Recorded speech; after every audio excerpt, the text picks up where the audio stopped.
Pauwi na nga ako dito galing work nang biglang lumakas ang ulan.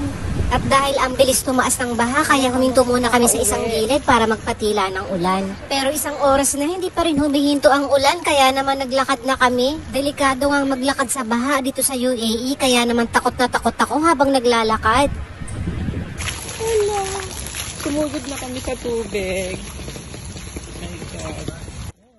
Buti na nga lang at sinamahan nila akong maglakad pauwi ng bahay. Kung hindi, mamamatay ako sa nerbiyos. Ang dilim-dilim pa naman. Salamat na lang sa ilaw ng cellphone ko. Sa tinagal-tagal ko nga sa UAE, ngayon ko lang naranasang lumusong sa baha. Dinadaan ko na nga lang sa tawa pero sobrang nervyos ko. Nakakapit na nga ako dyan sa braso ni kuya. Buti na intindihan ni ate.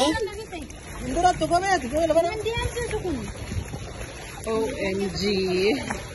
Ay, pasang-pasa na. Lumusong na ako sa tubig.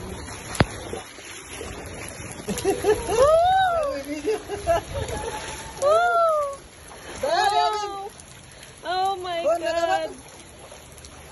Wait. My God!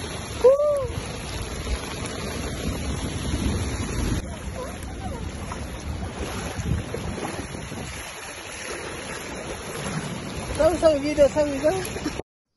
Habang ninenervyos nga ako, itong dalawang kasama ko mukhang nag-e-enjoy sa baha. Basang-basa na kami. My God. Pinalahin na tubig na ako. Natakot ako umuwi mag-isa.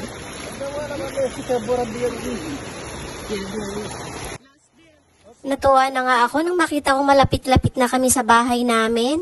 May 15 minutes din naming nilakad. Na kami sa bahay. Nakatakot. Ay, nakarating din sa bahay. Ay. My God, basang-basa.